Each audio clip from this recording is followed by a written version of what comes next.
everyone? Welcome to the Freedom Fire podcast, where we want to stoke the flames of freedom every single day. My name is Kendall Bowman. I got a loaded show for you guys today, but before we get into that, make sure you hit the like button, subscribe, leave a comment in the comment section, and share the show with your friends. Be sure you hit that notification bell so that you can be notified whenever we put out new videos, and follow me on all the socials down in the description. All right, let's get into this, guys. From Tim Cass, Rick Scott, Byron Donalds reintroduced the Democracia Act. Senator Rick Scott and Rep. Byron Donalds of Florida have reintroduced the Denying Earnings to the Military Oligarchy in Cuba and Restricting Activities of the Cuban Intelligence Apparatus Act, or Democracia Act, which enacts sanctions and unprecedented financial pressure against Cuba. The Florida legislature originally introduced the bicameral bill in October 2021. They sought to hold the communist Cuban regime accountable for their human rights violations through several secondary sanctions and financial constraints. The bill provides for asset and visa blocking sanctions over conduct relating to Cuba, along with establishing an interagency task force to facilitate access to uncensored internet in Cuba. The president must sanction foreign persons that provide financial support to Cuban government sectors involved in human rights abuses or terrorism, reads a summary of the bill, noting foreign persons, including military contractors or mercenaries, operating on behalf of the Cuban government or violate laws restricting trade with the country. The president must also sanction foreign persons complicit or engaged in human rights abuses or corruption, supporting such conduct, and specified Cuban government officials and their affiliates. That's important. Exceptions to sanctions include remittance to immediate family members and payments related to U.S. military and diplomatic sites, along with humanitarian efforts such as donating food or agricultural commodities to organizations or individuals unaffiliated with the Cuban government. The president may waive the sanctions in the interest of U.S. national security. The bill continues, noting termination of sanctions requires presidential certification that the Cuban government has legalized all political activities and moved towards promoting political rights and freedoms.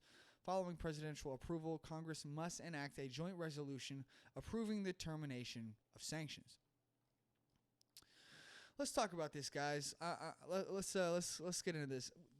This is all true. The communist regime in Cuba has oppressed the people of that country for a long time. Now, I would say that we had something to do with that communist regime coming to power, because it was the United States companies coming in and basically turning it into an oligarchy before that really ticked off the people, and then they rebelled, and you get communism. But I will say this: the communist regime has turned into something that has become evil. The people have no access to a free and unbiased press. They have no access to unbiased information. The government completely controls every aspect of their lives. They control how much food they get. They control what food they get. They control their children's schools, or as I like to call them, indoctrination centers, because that's what they do. They control the curriculum of those schools. And like I said, they control the press. They're not allowed to protest. They're completely unallowed to protest. They will get attacked. They will get beaten. They will get arrested, killed. This is a level of tyranny that's insane. It's absolutely Orwellian, what we're seeing, or what we have been seeing for a long time in Cuba.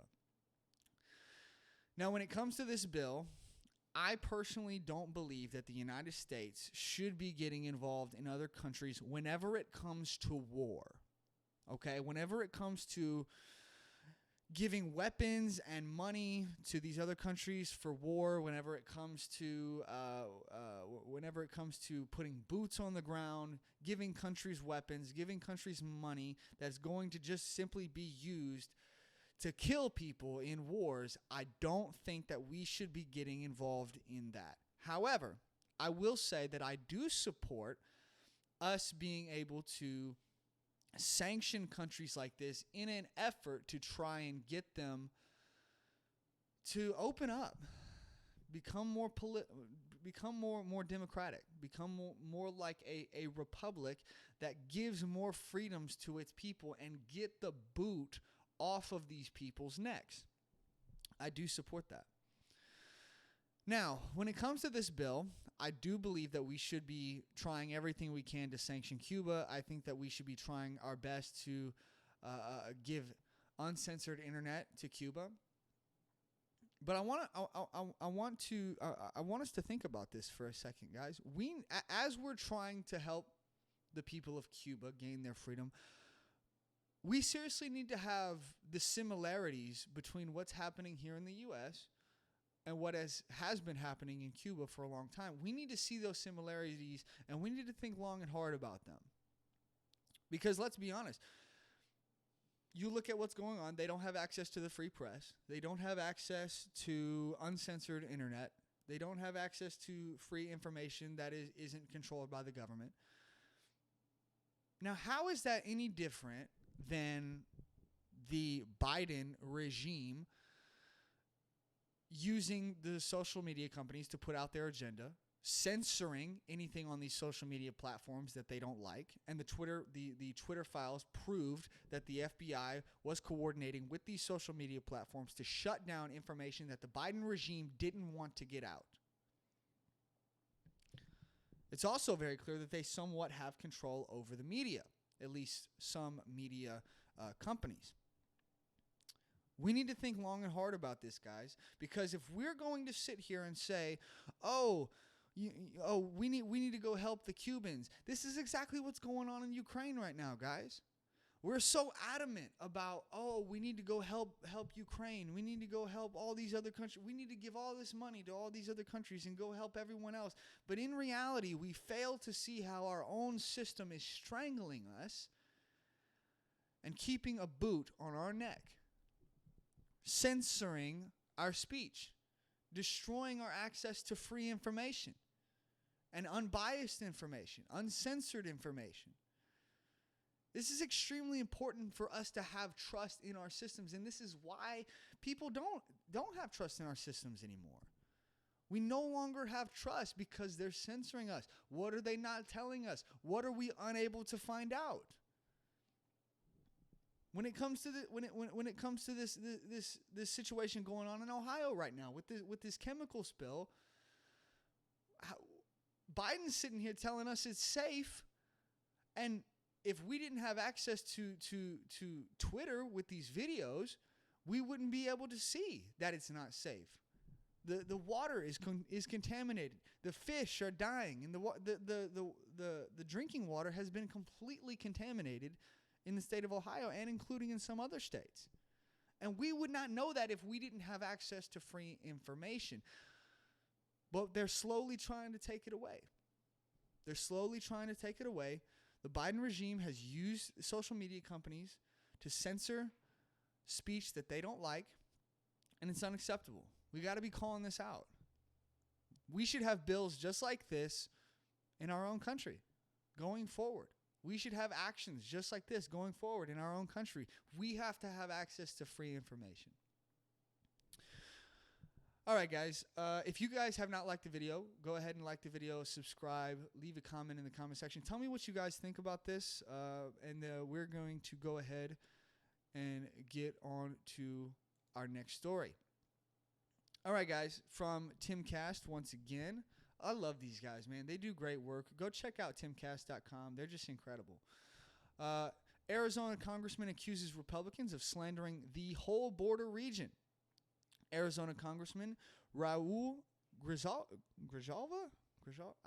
Sorry, bad with names, guys. Denounced Republicans for speaking negatively about the United States-Mexico border in a series of public statements this week. Speaker of the House Kevin McCarthy and a group of first-year Republicans visited the southern border in Arizona on February 16th and discussed the impact of crime in the region. Grijalva believes the national focus on the impact of illegal immigration, drug smuggling, and human trafficking across the border overshadows day-to-day community concerns. Excuse me. They do a huge disservice by slandering the whole border region, demonizing everything associated with the border and with the borderlands, and in doing so, continue to create this stereotype about what the border is and isn't, Grijalva told The Hill, one of 11 national and local outlets he spoke with ahead of McCarthy's trip.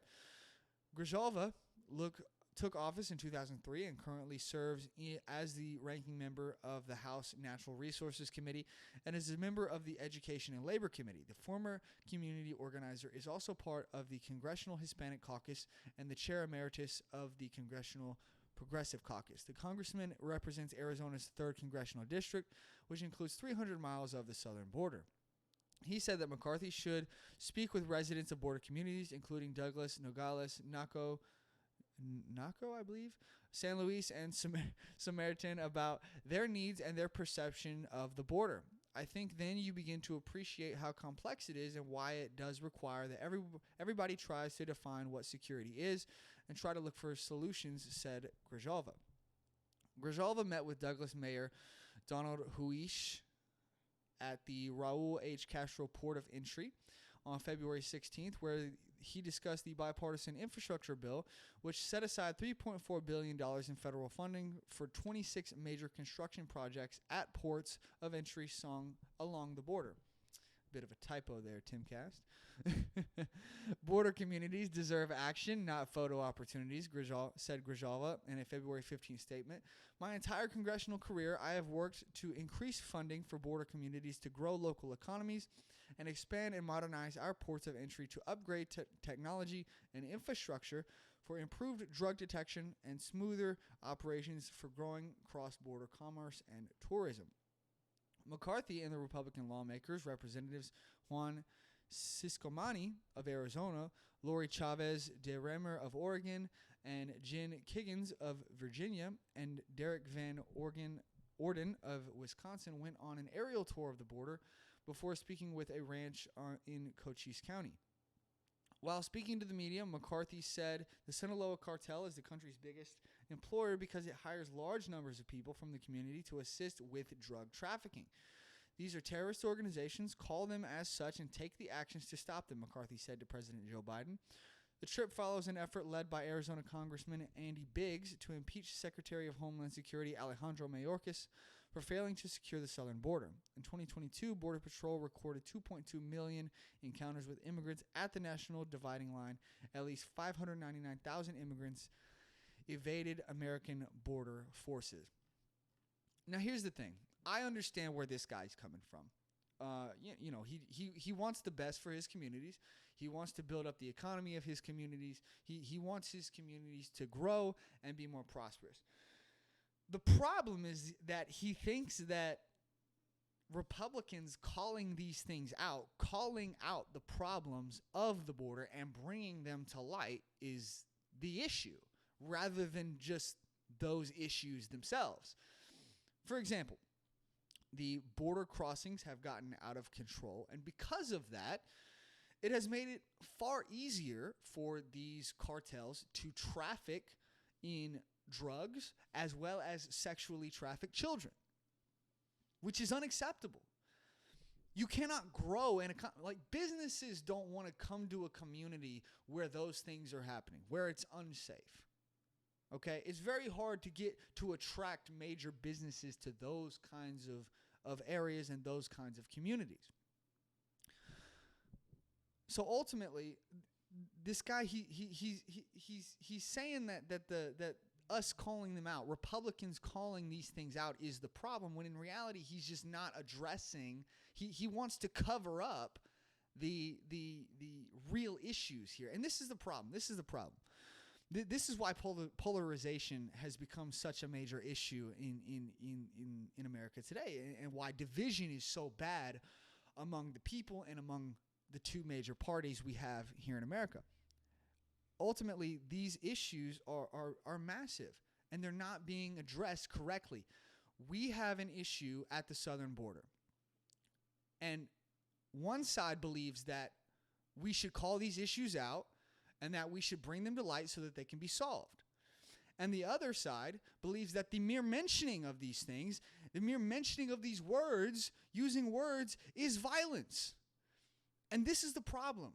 One side is living in reality and the other is not. And that's why Republicans, we have to continue to speak out. We have to continue to speak these things out and bring them to light and bring them out into the light so that they can be fixed. We have to force the other side to live in reality. If they will not choose to live in reality, we must force them to. All right, guys, that's going to be my show today. I'll have another show coming for you guys on Wednesday. Some quick housekeeping things. I'm going to be working on a new schedule. I'll be releasing videos on Monday, Wednesday, and Friday, just so I have a little bit more time in between to plan out the shows and really give you guys a better product. I'll also be trying to get some guests on the show. I'll probably try to be doing that about every 2 weeks or so. So be on the lookout for that. Thank you guys so much for watching. Hit the like button, subscribe, leave a comment in the comment section. Tell me what you think of this. If you think my commentary is wrong on this, tell me why. Let me know.